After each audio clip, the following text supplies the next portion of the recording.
Dessa luzinha.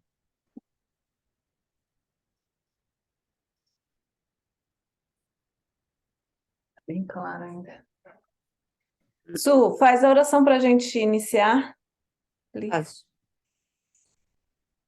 Senhor, meu Pai, obrigado por mais essa oportunidade de aqui estarmos tentando aprender um pouco da sua palavra. Instrui-nos para que possamos assimilar todo o conhecimento que nos é dado hoje e ajuda-nos a todos os que aqui, ajuda a todos aqui estão, tanto encarnados como desencarnados, para que levamos para a nossa casa, o nosso lugar de apoio, um pouco dessa luz que nos é dado hoje. E com a sua permissão e essa oração que nos ensinasse, possamos dar início à nossa leitura de hoje. Pai nosso que estás no céu, santificado seja o vosso nome, venha a nós o vosso reino, seja feita a vossa vontade, assim na terra como nos céus. O pão nosso de cada dia nos dai hoje, perdoai as nossas ofensas, assim como nós perdoamos a quem nos tem ofendido, e não nos deixeis cair em tentação, mas livrai-nos de todos os males, tanto do corpo como do espírito. Que assim seja. Amém. Amém. Deixa eu compartilhar aqui o nosso texto. Nós paramos aqui. Ok. Continuando a nossa leitura do estudo do Livro dos Médiuns, hoje no dia 17 de abril. Modo de se distinguirem os bons dos maus espíritos. Item 262.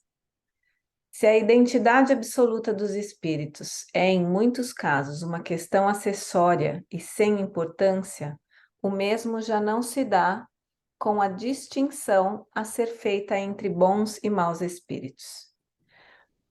Pode ser-nos indiferente a individualidade deles, suas qualidades, nunca.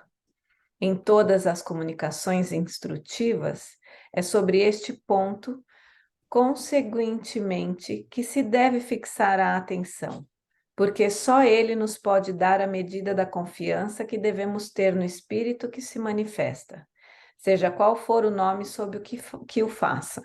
É bom ou mau o espírito que se comunica?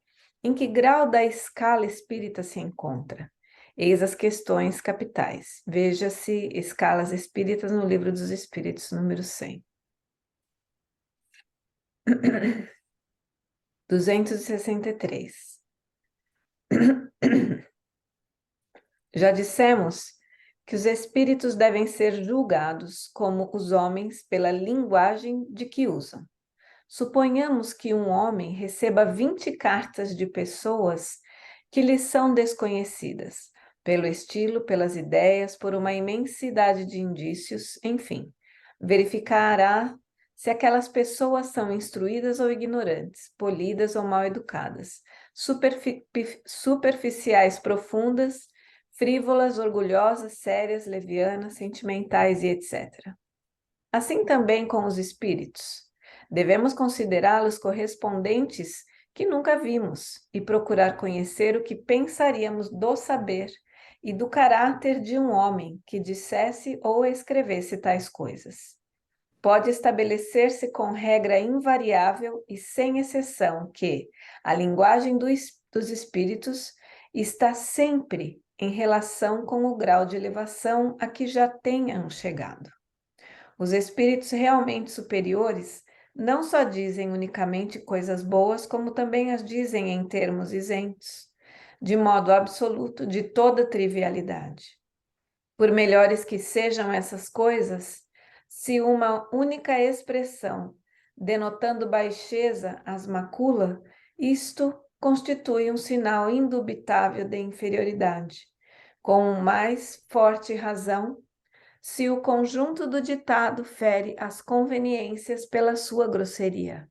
A linguagem revela sempre a sua procedência, quer pelos pensamentos que exprime, quer pela forma, e ainda mesmo que algum espírito queira iludir-nos sobre a sua pretensa superioridade. Bastará Conversemos algum tempo com ele para a apreciarmos. Deixa eu tomar um golinho d'água.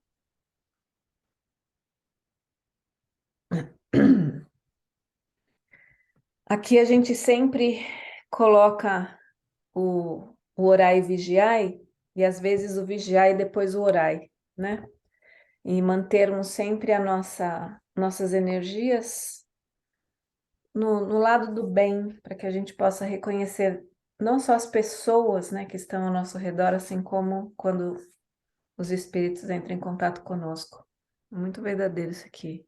Nunca tinha feito essa comparação. Tem 200. outra, tem outra Fala, coisa Jorge. também, só para contribuir com o nosso estudo, Uhum. no livro Missionários não, como Mensageiros, Mensageiros. o segundo da obra, né? Em que André Luiz vai visitar um castelo que ele está numa condição inferior ao nosso lar, né?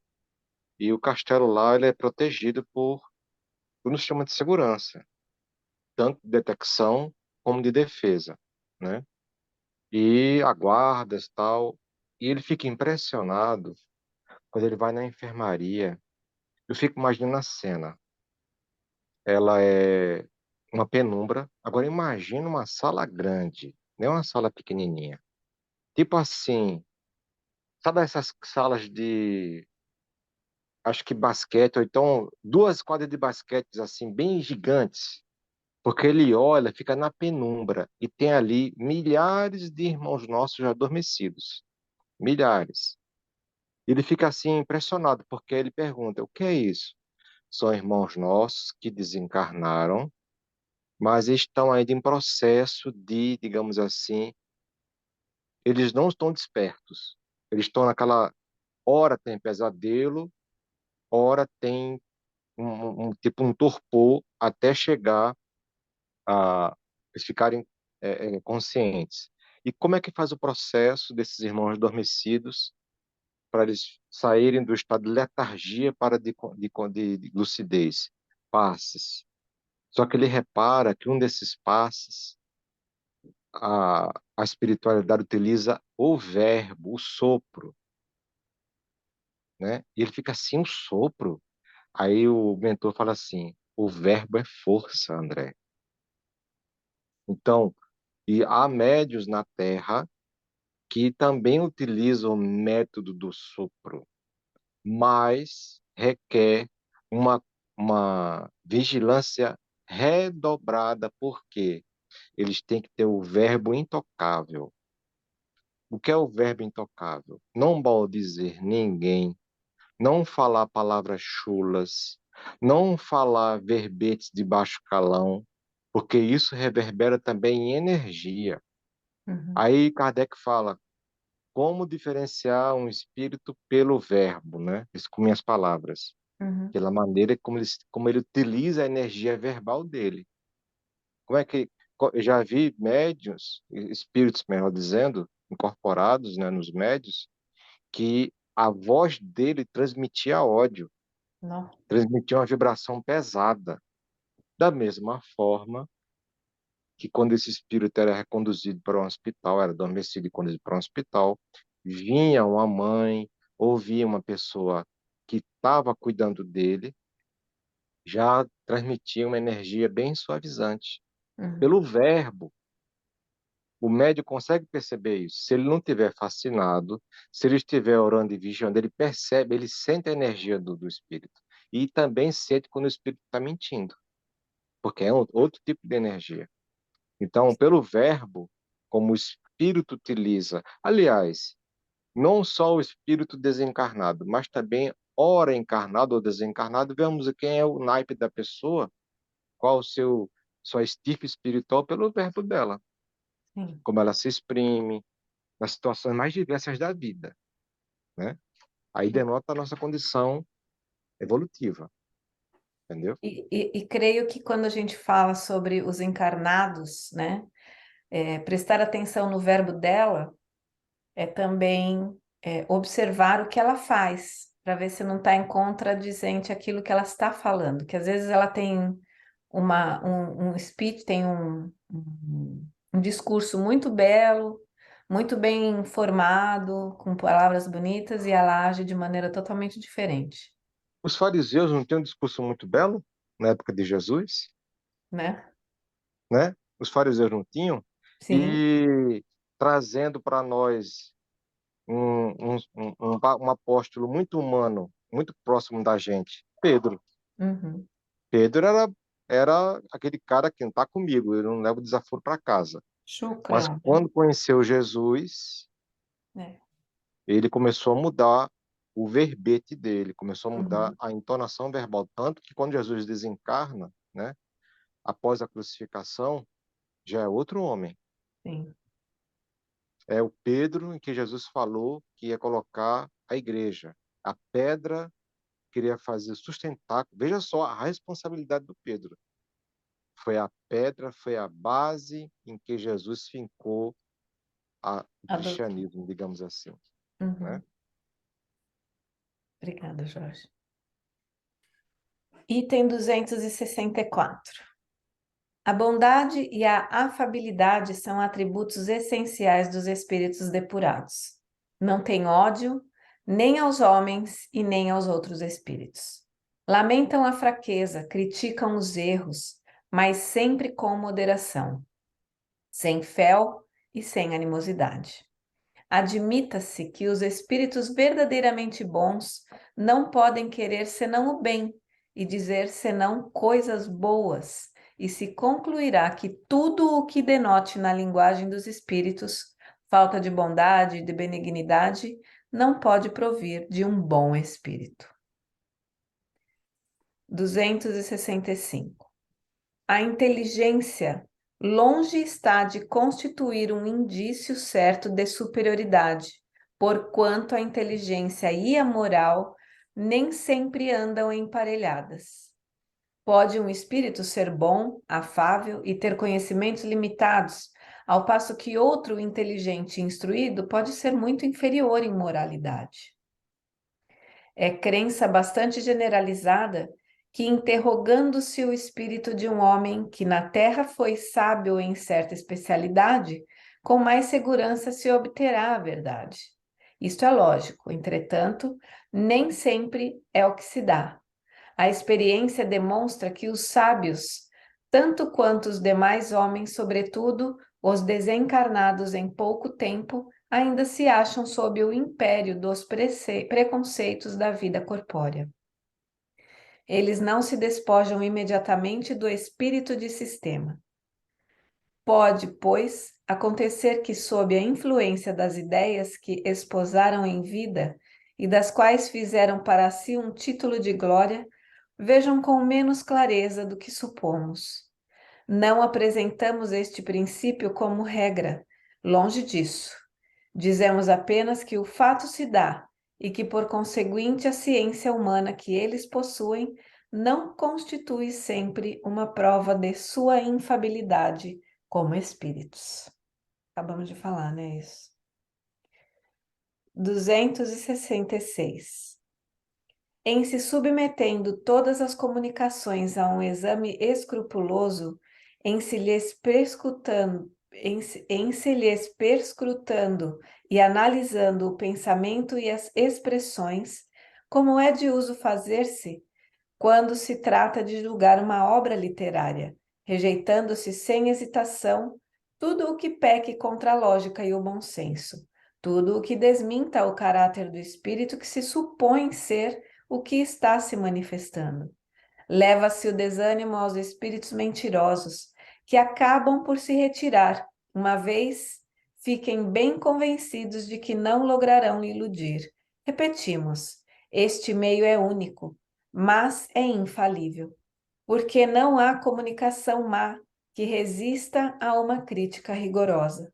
Os bons espíritos nunca se ofendem com esta, pois que eles próprios a aconselham e porque nada têm de temer do exame. Apenas os maus se formalizam e procuram evitá-lo, porque tudo têm a perder. Só com isso provam o que são. Eis aqui o conselho que a tal respeito nos deu São Luís. quaisquer que seja a confiança legítima que vos inspirem os espíritos que presidem aos vossos trabalhos, uma recomendação há que nunca será demais repetir, e que deveríeis ter presente sempre na vossa lembrança, quando vos entregais aos vossos estudos. É a de pesar e meditar. É a de submeter ao cadinho da razão mais severa todas as comunicações que receberdes. É a de não deixardes de pedir as explicações necessárias, a formardes opinião segura, desde que um ponto vos pareça suspeito, duvidoso ou obscuro. Muito bom. Vou até ler de novo o conselho dele. É de pesar e meditar. É a de submeter ao cadinho da razão mais severa todas as comunicações que receberdes. É a de não deixardes de pedir as explicações necessárias, a formardes opinião segura, desde que um ponto vos pareça suspeito, duvidoso ou obscuro. 267.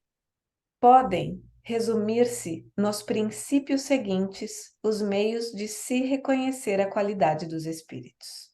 Primeiro, não há outro critério senão o bom senso, para se aquilatar do valor dos espíritos.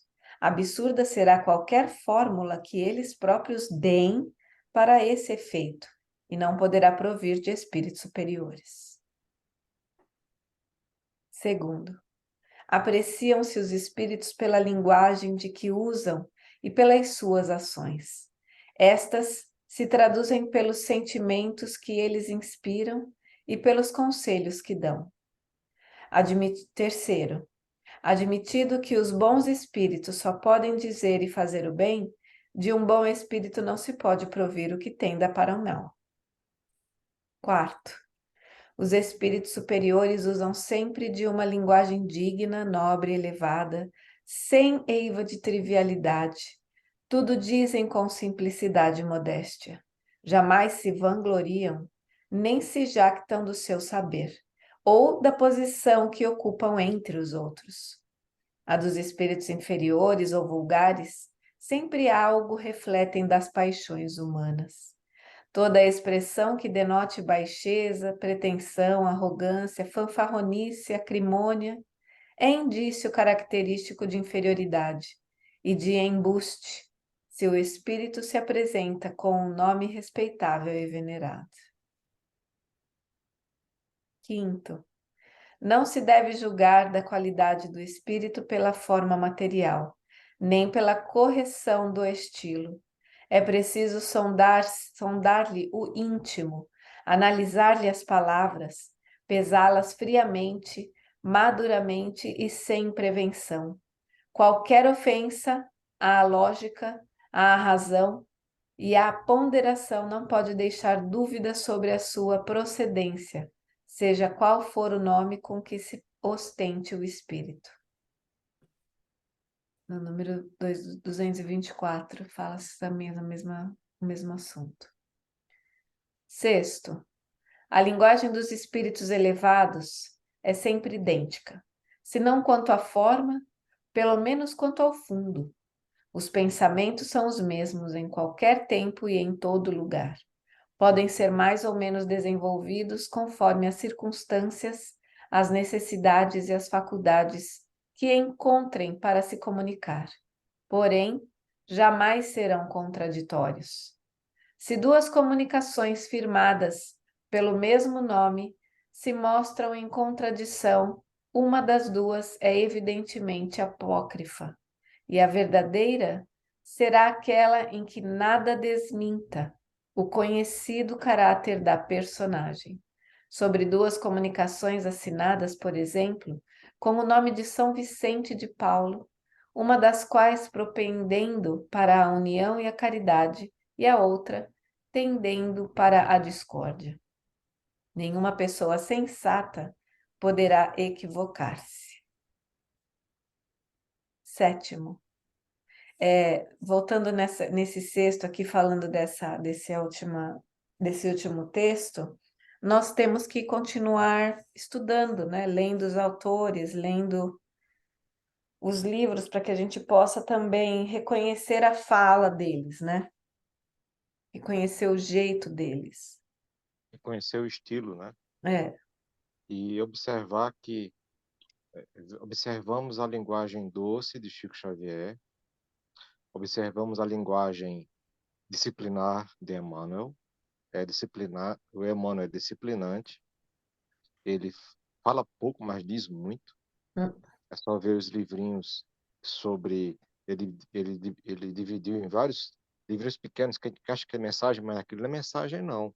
Aquilo são verdadeiros estudos sobre o Evangelho, hum, né? Vemos o estilo de Bezerra de Menezes, aquele paternal, Bezerra paternal, né? Meus filhinhos, né? Observemos o estilo de Joana de Ângeles, é um estilo que chama a atenção, né? Com muito amor e carinho. Então a gente vai observando os estilos dos espíritos, né? hum, E tem assim, vemos o estilo também de Manuel Filomeno de Miranda, mais focado na questão da desobsessão. Vemos o estilo poético de Maria Dolores, né? Então, mas todos eles têm uma coisa em comum. Dizem pouco, mas falam muito. Escrevem pouco, mas falam muito, né? Quando a gente vê um espírito que se diz que é isso ou aquilo, mas com muito positivismo, sabe aquele papo, aquele, como diz um ditado popular, muita papo para boi dormir? hum, Isso é papo para boi dormir, cara. Fica falando, falando e não diz nada, hum. né? Faz um texto de 3 páginas para você dizer o que que esse cara fez, falou. Isso acontece, entendeu? Então, se nós estivermos atentos ao estilo de cada espírito, vamos identificar o erro. Aí tem coisa errada aí, Sim. né? Divaldo agora, no sábado, ele deu um exemplo de que sobre mistificação, né? Questão de mistificação, obsessão. Que ele falou que lá na Bahia, em Feira de Santana, não, foi em Salvador, foi na época que Pititinga era presidente da Federação Espírita Baiana, né? Ou não Espírita Baiana, que Jesus estava se comunicando. Hum, E ele achou muito interessante isso, né? Ele, como diretor da federação, foi lá falar com Jesus. Para encurtar a história, ele fez algumas perguntas para o tal Jesus e ele foi se esquivando. O Espírito se esquivava. Não, mas beija, não vamos falar nesse assunto, não. Começa assim, entendeu? O que que ele fazia? As pessoas iam lá, benção, aí, Deus abençoe. Só falava isso. hum, Aí o Pititinga foi apertando o espírito, né? Vem cá, mas fala, olha, gente, quem disse para. Ele falou assim, mas afinal de contas, é o senhor o Jesus de Nazaré ou não? Eu nunca disse que eu sou Jesus de Nazaré. Eu sou o Jesus, o padeiro que desencarnou semana passada. Então as pessoas, elas têm esse chama, só porque o espírito incorporou, como é teu nome? Jesus, pronto, endeusaram o homem. hum, Endeusaram o médium e o espírito não estava com má intenção.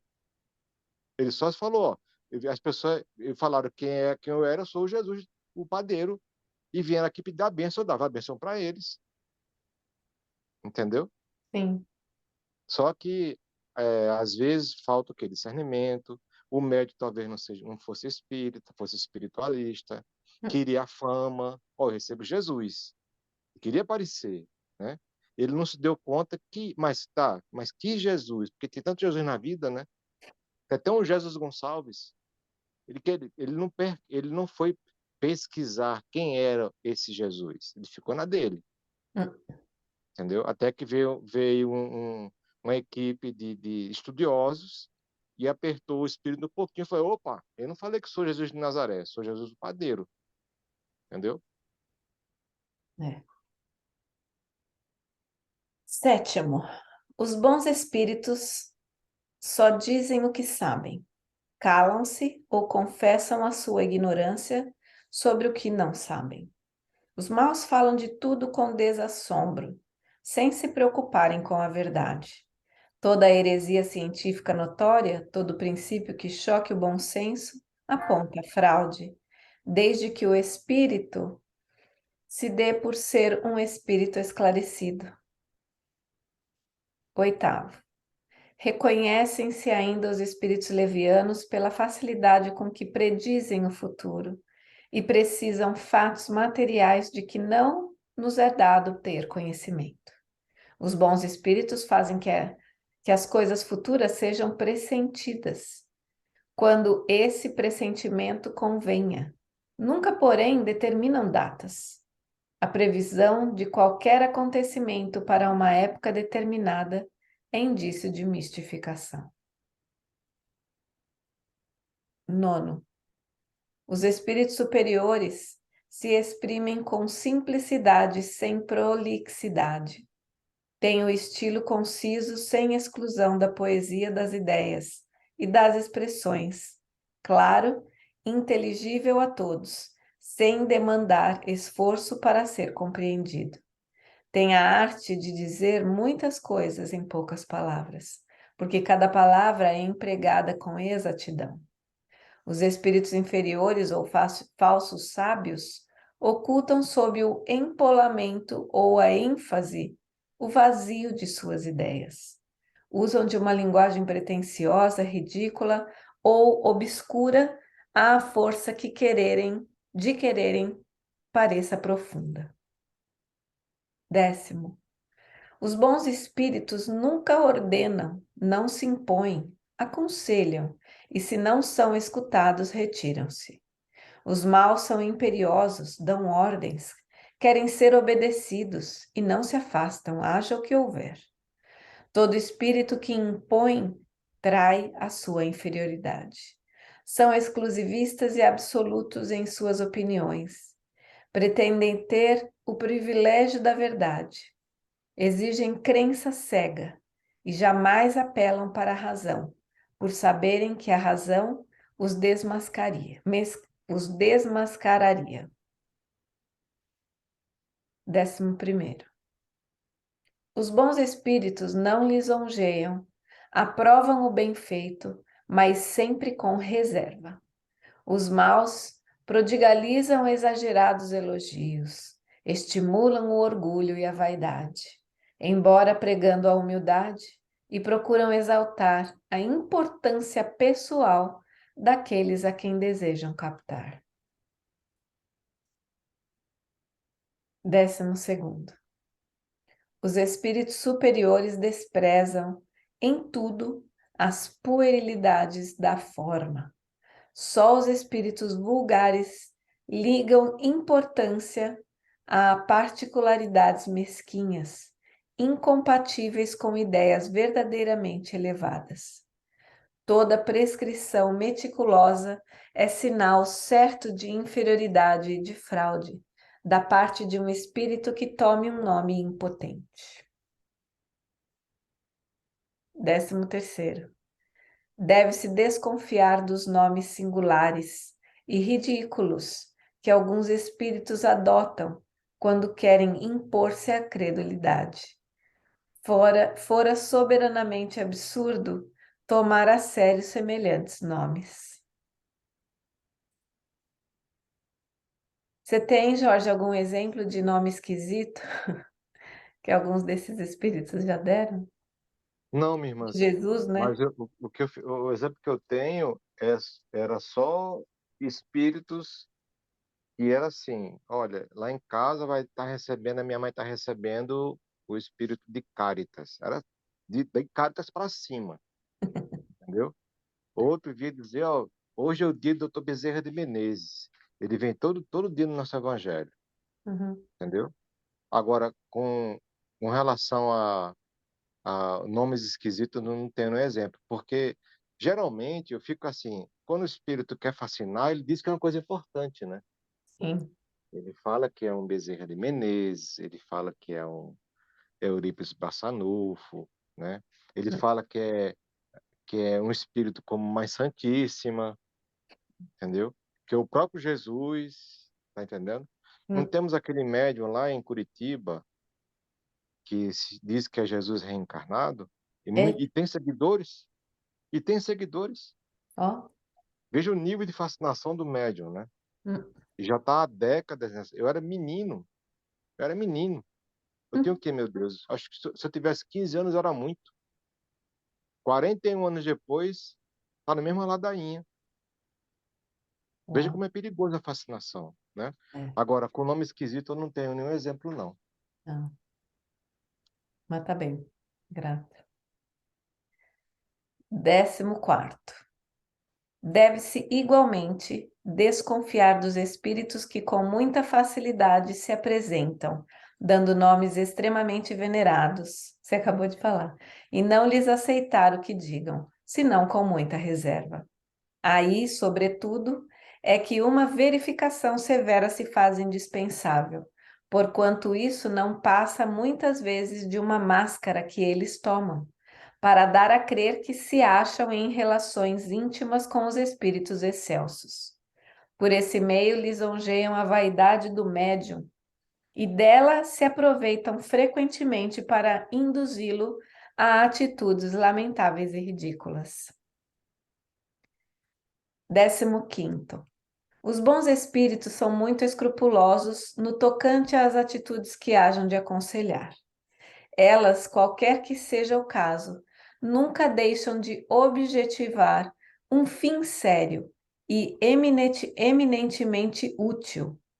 Devem, pois, ter-se por suas suspeitas todas as que não apresentam este caráter, ou sejam condenáveis perante a razão. E cumpre refletir maduramente antes de tomá-las, a fim de evitarem-se mistificações desagradáveis. 16º. Também se reconhecem os bons espíritos pela prudente reserva que guardam sobre todos os assuntos que possam fazer comprometimento. Repugna-lhes desvendar o mal, enquanto que os espíritos levianos ou malfazejos apraz pô-lo em evidência. Ao passo que os bons procuram atenuar os erros e pregam a indulgência, os maus os exageram e sopram a cisânia por meio de insinuações pérfidas. 17º. Os bons espíritos só prescrevem o bem. Máxima nenhuma, nenhum conselho que se não conformem estritamente com a pura caridade evangélica podem ser obra de bons espíritos. 18º.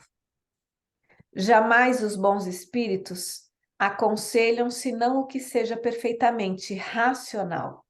Qualquer recomendação que se afaste da linha reta do bom senso ou das leis imutáveis da natureza denuncia um espírito atrasado e, portanto, pouco merecedor de confiança. 19º. Os espíritos maus ou simplesmente imperfeitos ainda se traem por indícios materiais, a cujo respeito ninguém se Irmãzinha, pode enganar. Oi, irmãzinha, eu vou ter que sair agora para uma emergência com meu filho, tá? tá Se bem, puder, eu volto. Viu, gente? tá joia. Deus abençoe. Onde eu parei? 19º, vou ler de novo. Os espíritos maus ou simplesmente imperfeitos ainda se traem por indícios materiais, a cujo respeito ninguém se pode enganar. A ação deles sobre o médium é às vezes violenta e provoca movimentos bruscos e intermitentes, uma agitação febril e convulsiva que destoa da calma e da doçura dos bons espíritos. 20º. Muitas vezes os espíritos imperfeitos se aproveitam dos meios de que dispõem, de comunicar-se para dar conselhos pérfidos. Excitam a desconfiança e a animosidade contra os que lhes são antipáticos, especialmente os que lhes podem desmascarar as imposturas, são objeto da maior animadversão da parte deles. Alvejam os homens fracos para os induzir ao mal, empregando alternativamente para melhor convencê-los os sofismas, os sarcasmos, as injúrias e até demonstrações materiais do poder oculto de que dispõem. Se empenham em desviá-los da senda da verdade. Peraí, deixa eu só acender a luz aqui rapidinho.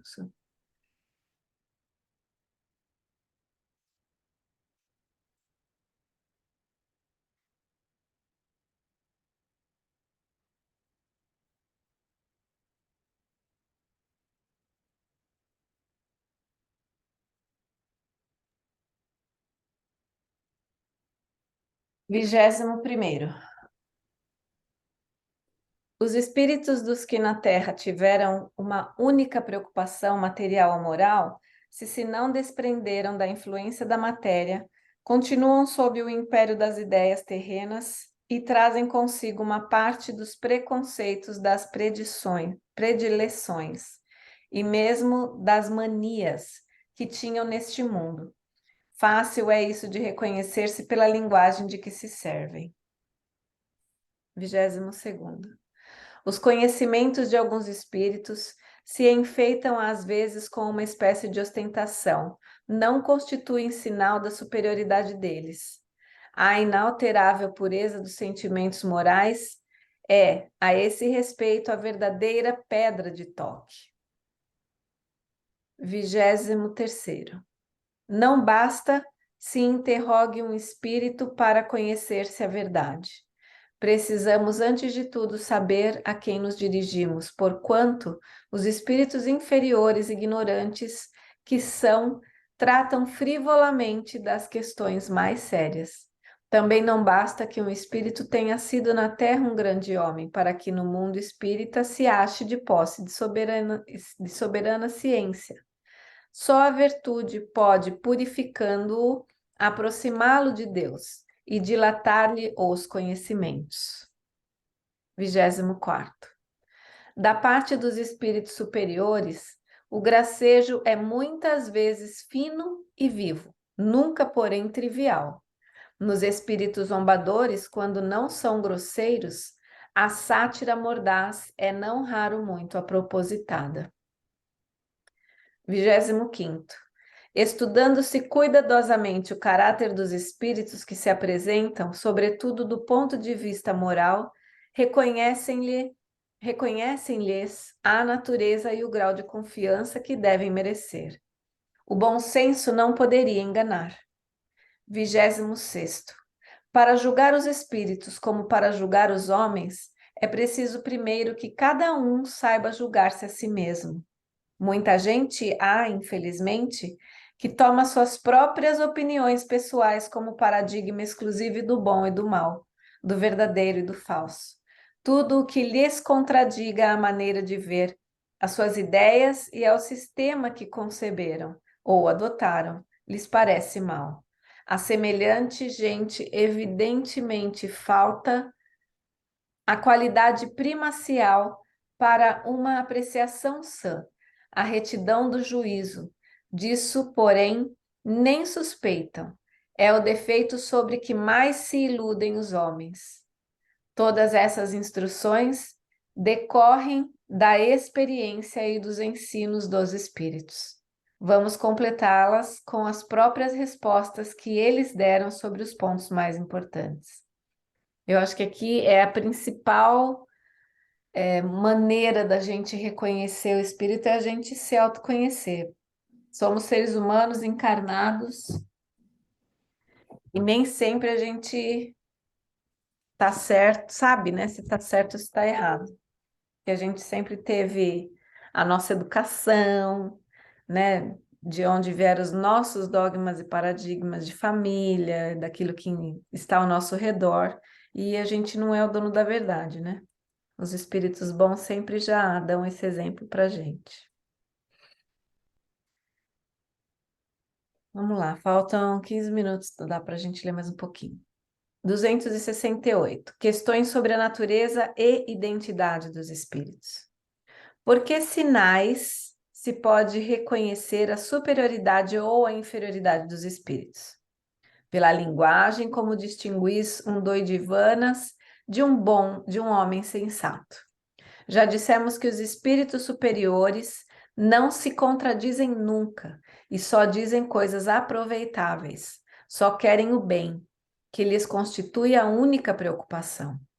Os espíritos inferiores ainda se encontram sob o influxo das ideias materiais. Seus discursos se ressentem da ignorância e da imperfeição que lhes são características. Somente aos espíritos superiores é dado conhecer todas as coisas e julgá-las desapaixonadamente. Segunda, a ciência é sempre sinal certo de elevação de um espírito? Não, porquanto se ele ainda está sob a influência da matéria, pode ter os vossos vícios e prejuízos. Há pessoas que neste mundo são excessivamente invejosas e orgulhosas. Julgais que apenas o deixam, perdem esses defeitos?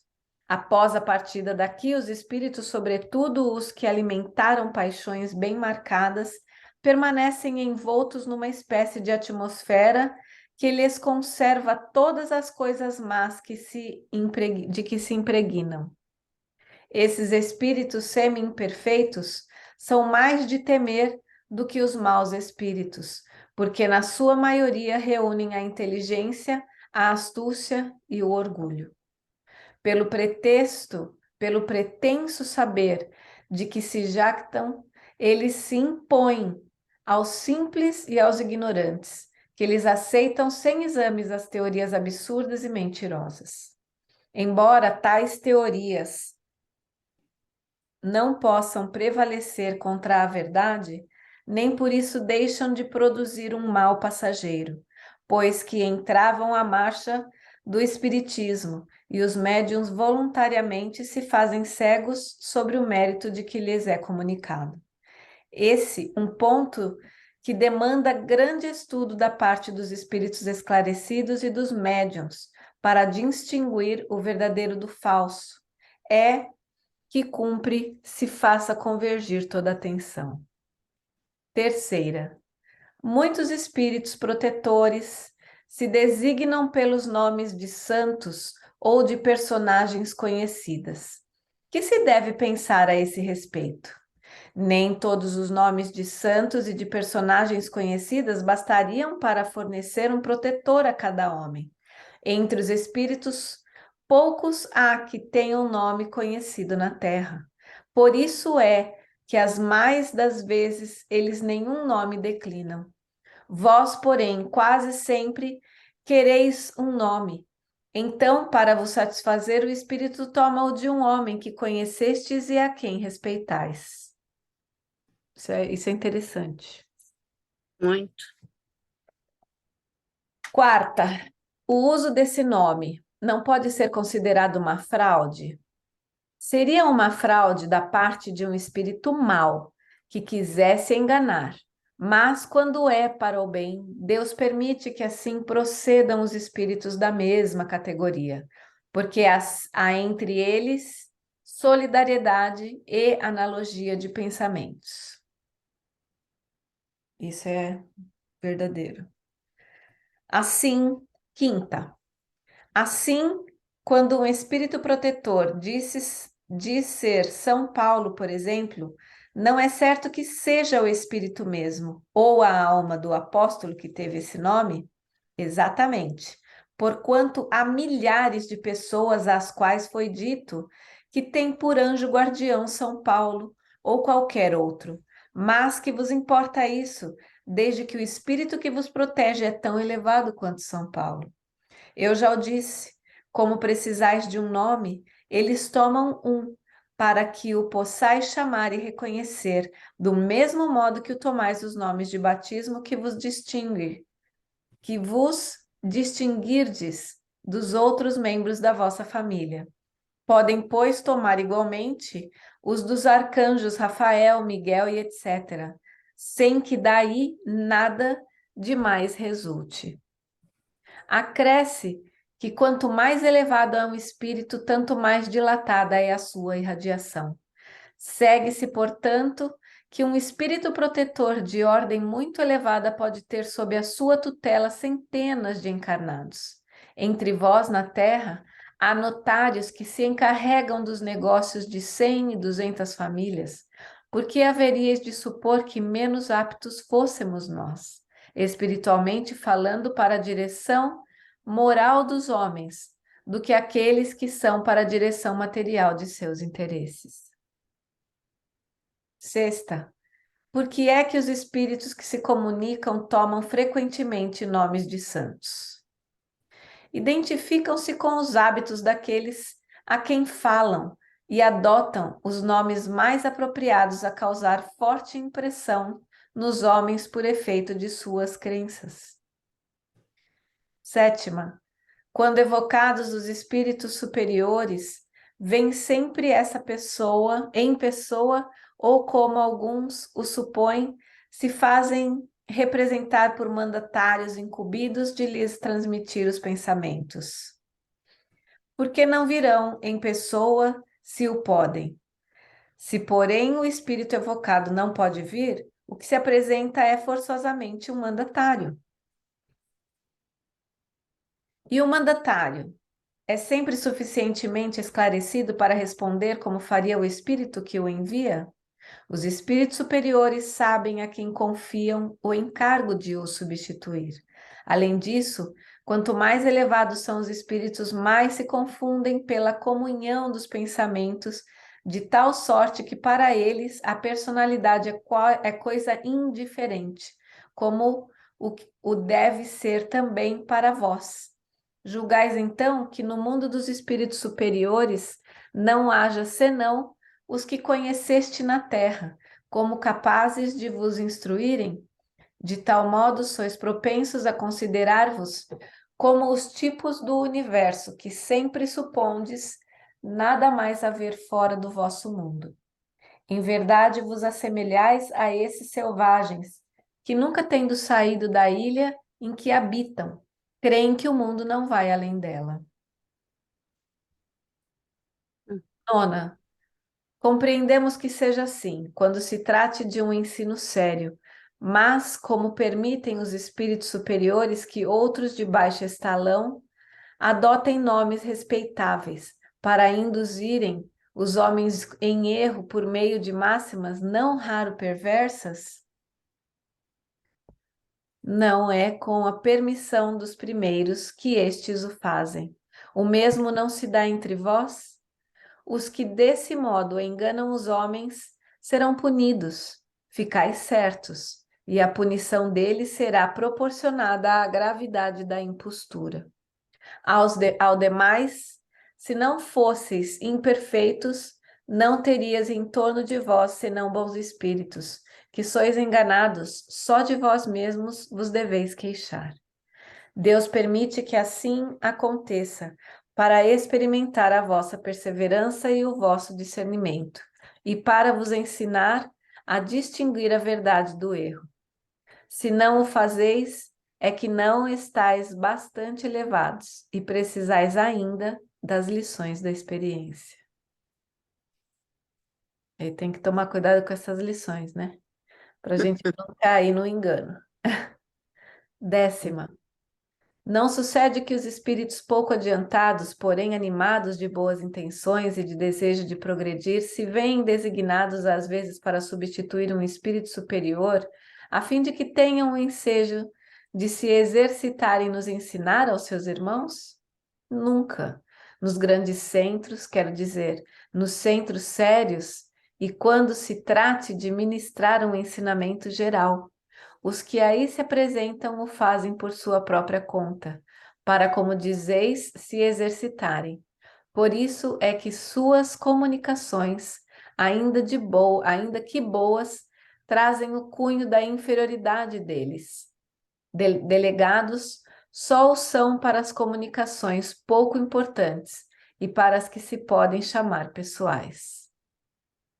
11ª.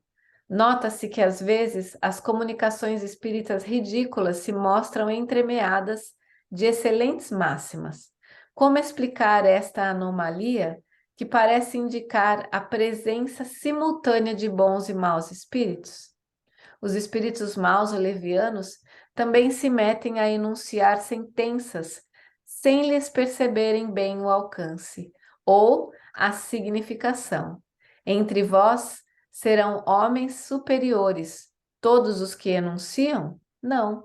Os bons e os maus espíritos não andam juntos. Pela uniformidade constante das boas comunicações é que reconhecereis a presença dos bons espíritos.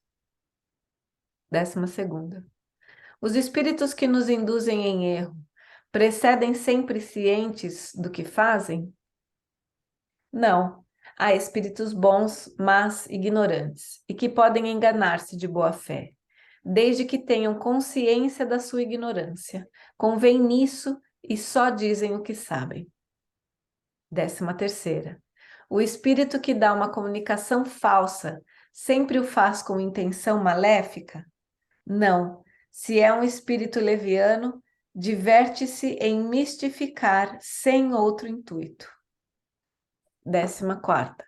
Podendo alguns espíritos enganar pela linguagem do que usam, segue-se que também podem, aos olhos de um médium vidente, tomar uma falsa aparência?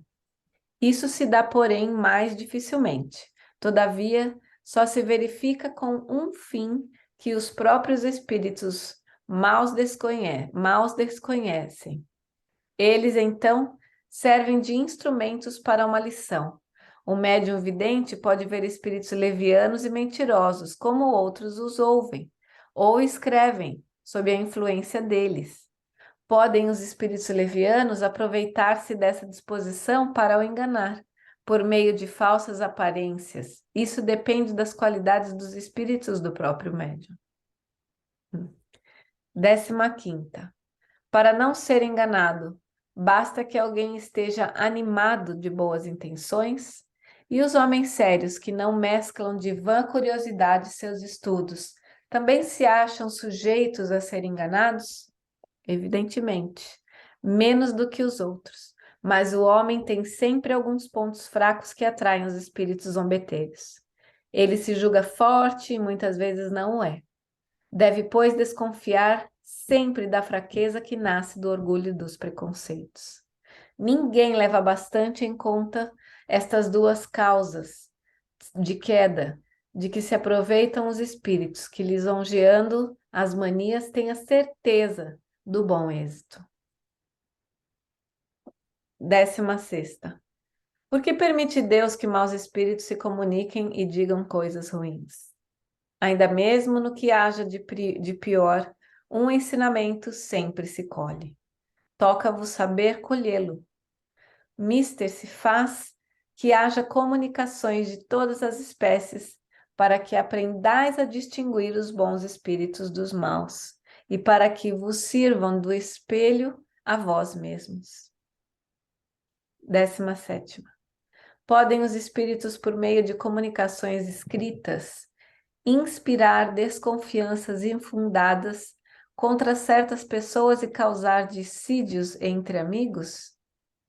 Os espíritos perversos e invejosos podem fazer no terreno do mal o que fazem os homens. Por isso é que estes devem estar em guarda. Os espíritos superiores são sempre prudentes e reservados. Quando têm de censurar, nada de mal dizem, advertem cautelosamente. Se querem que no interesse delas duas pessoas deixem de ver-se, darão causa a incidentes que as separarão, de modo todo natural. Uma linguagem própria a semear a discórdia e a desconfiança é sempre obra de um mau espírito, qualquer que seja o nome com que se adorne. Assim, pois, usai de muita circunspecção no acolher o que de mal possa um espírito dizer de um de vós, sobretudo quando um bom espírito vos tenha falado bem da mesma pessoa, e desconfiai também de vós mesmos e das vossas próprias prevenções. Das comunicações dos espíritos, guardai apenas o que haja de belo, de grande, de racional, e o que a vossa consciência aprove. Vamos parar por aqui hoje. Deixa eu anotar. Interessante. Pergunta. Então, o espírito pode pensar que ele está fazendo bem e ele está fazendo mal. Sim. Ele ele pode estar fazendo sem saber o mal, e pode estar pensando que sem saber, ele pensa que está fazendo bem e está fazendo mal. Ele não está consciente que ele está errando. Mas é assim, ele traz da vida que ele teve encarnado o orgulho, o achar que é o dono da verdade, né? E para ele não está fazendo mal, mas Para ele está certo, ele está fazendo a coisa certa. E é aí que a gente tem que entrar. Quando entra o orgulho, quando ele fala que é a verdade, não tem nenhuma humildade no que ele está dizendo. Não que ele seja mau, mas ele não é sábio. Uhum. É. A gente tem que aprender a discernir. Sim. Então vamos encerrar. Senhor nosso Pai, agradecemos mais esse dia, a oportunidade de estudarmos um pouquinho sobre a doutrina espírita, de que nós possamos aproveitar todas as oportunidades de discernimento, que não julguemos, que se um dia nos depararmos com espíritos que não são superiores, que são mais inferiores, que tenhamos também humildade de transparecer amor para esses irmãos e que todos tenhamos essa chance de evolução espiritual sempre. Peço suas bênçãos para nosso grupo, para esse estudo, para todos os irmãos desencarnados que estiveram conosco nesse aprendizado. Vamos em especial para o filho do Jorge, para que esteja tudo bem, que os nossos mentores possam estar abençoando a eles neste momento. E com essa energia de gratidão, encerramos nosso estudo dessa noite. Que assim seja.